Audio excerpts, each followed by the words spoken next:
At some level, each person engaged in a productive activity is considered to be working.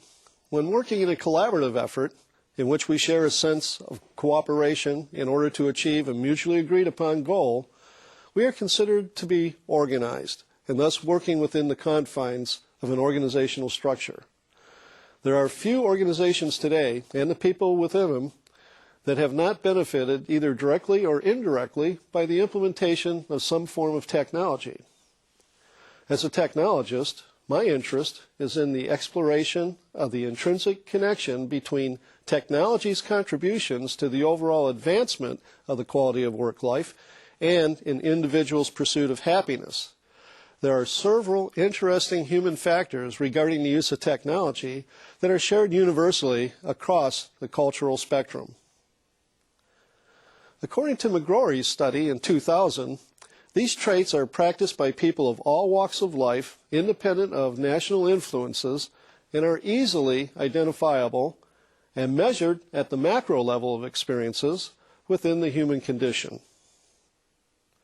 Based on the confluence of research flowing from three disciplines, management sciences, information systems technology, and organizational behavior, I believe that we can contribute to the development of a more contemporary, globally unifying theory of management.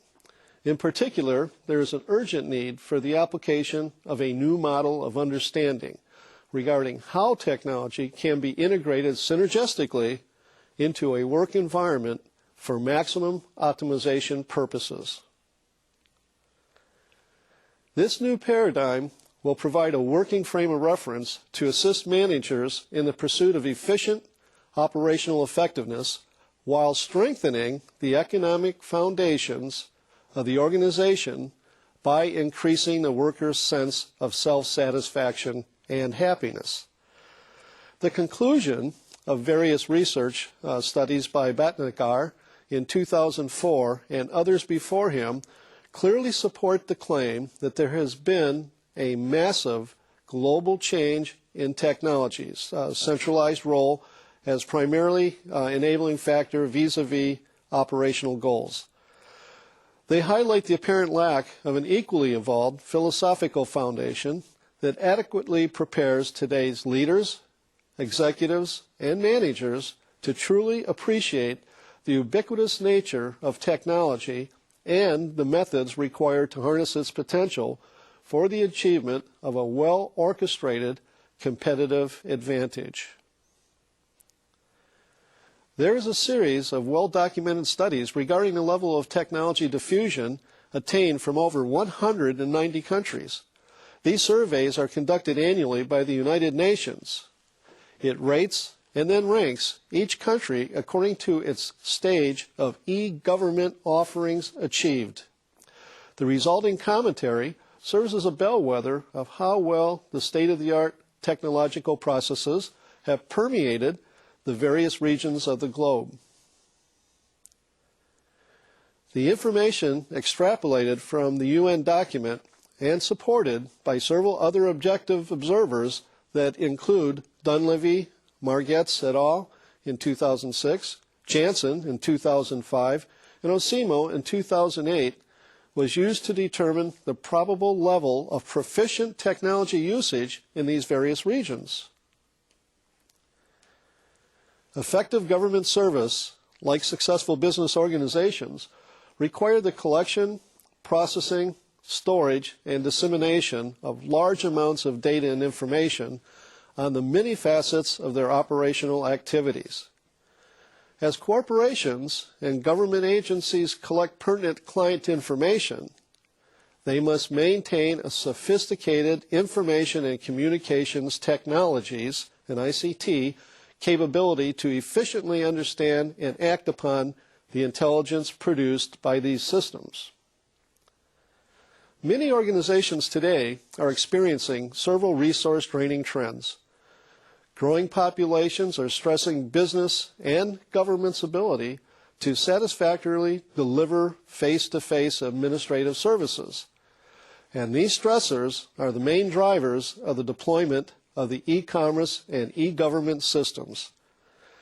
As individual demands for personal services increase, many organizations are experiencing sharp declines in revenues.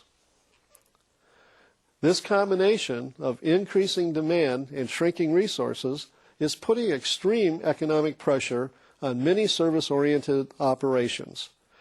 The trend in the delivery of services worldwide over the past 8 years appears to be shifting from the traditional bureaucratic mode of operations to web-based customer and citizen-centric models, according to the UN e-government survey in 2008.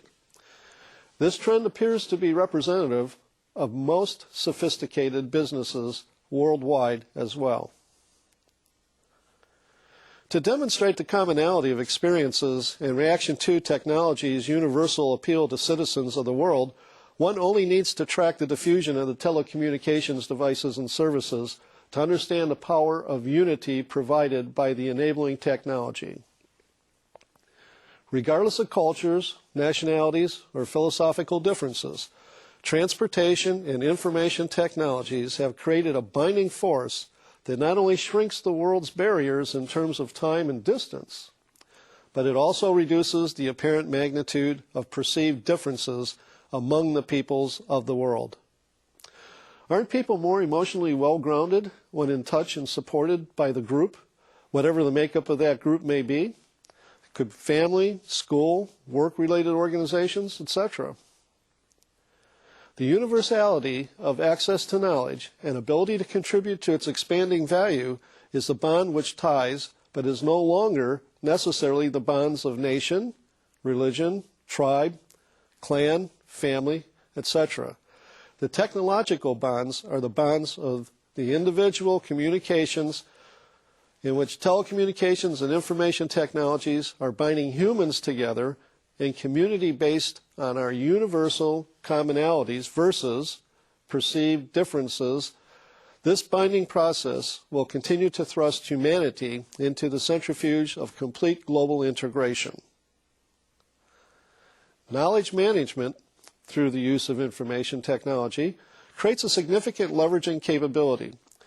For its potential to be fully appreciated, the human resource of an organization must also be prepared to effectively interact with the technology, not only from a technological skills point of view, but also from an emotional perspective as well.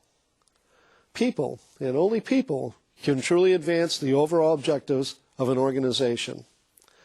People who are properly equipped with knowledge management tools can achieve a multiplier effect, which in turn expands the person's human potential by orders of magnitude. The level of achieved emotional intelligence equates to the level of morale experienced by an individual, which in turn is tantamount to their ability to succeed. A worker's beliefs and feelings about the tasks they're engaged in account for a significant degree of their perceived self-esteem. Their accomplishments are translated into a sense of satisfaction, according to a study by Bell in 2007. And satisfaction, as Fried suggests in 2008, is synonymous with happiness. Is the happiness of an employee an appropriate emotional outcome of a work environment that a manager should be concerned with?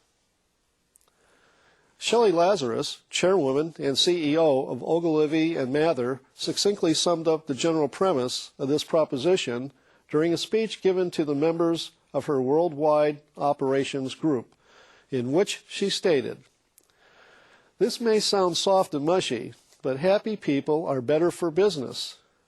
They are more creative and productive. They build environments where success is more likely, and you have a much better chance of keeping your best players and clients." Management is routinely defined as the study of the use of people and other resources to accomplish organizational objectives. If Lazarus is right, then management should be obsessed with providing the happiness and satisfaction of its workforce. The key tenets of the study of organizational behavior suggest precisely that. Technology, like all equipment, must be well designed and maintained and have an integrated systems architectural structure to support its desired mission. The human resources of an organization must also be adequately prepared to operate within a mission-sensitive framework and receptive environment to adequately discharge their services. This need calls on the application of the second rule of moral psychology, which is that morality is not just about how we treat each other. It is also about binding groups together, supporting essential institutions, and living in a sanctified and noble way, as was reported by the researcher Haidt in 2008. At the macro level of the observation of people's behavior within a social institution, there are several models and theorists that provide a framework of understanding. The term social institution is somewhat unclear both in ordinary language and in the philosophical literature. Typically, contemporary sociologists use the term to refer to complex social forms that reproduce themselves, such as governments, the family, human languages, universities, hospitals, business corporations, and legal systems. A typical definition is that proffered by Jonathan Turner in 1997. A complex of positions, roles, norms, and values lodged in particular types of social structures and organizing relatively stable patterns of human activity with respect to fundamental problems in producing life-sustaining resources, in reproducing individuals, and in sustaining viable societal structures within a given environment. At a micro level, where the implementation of planned change must take hold to ultimately succeed, there are abundant theories of how to motivate individuals so they may increase their own levels of the satisfaction within the confines of the social institution. Chief among the most widely accepted working models of an applied dictum is Maslow's hierarchy of needs. Maslow's hierarchy of needs is a measure of the individual's drive to attain higher levels of their potential, thus greater degrees of satisfaction, and ultimately achieve higher levels of happiness. Per Boone and Kurtz in 2007, it is the self-actualized individual in Maslow's model who participates and practices the behavioral traits generally associated with creativity, capability, socialization, and etc. Satisfied, happy people generally prefer an existence that is rich in higher quality of life experience rather than being unsatisfied with greater material possessions. Smill, in 2003, suggests that a satisfying quality of life is possible with considerably less throughput than now occurs in affluent and highly developed countries. His findings that non-material quality of life factors are among the most important determinants of both subjective reports of human happiness and objective indices of well-being, which is good news. More recently, various social scientists have researched human happiness around the world. Some common findings emerged despite using different experimental and survey methods and exploring the issue in very different countries. One of the most common conclusions is that money or financial wealth is not the most important determinant beyond an annual per capita income equivalent to $10,000 in purchasing power parity. Happiness is a function of non-material factors. According to Lane in 2000 and other researchers, the support of family, friends, and community, a meaningful role in life, and basic freedoms are much more important at all levels of wealth beyond this range.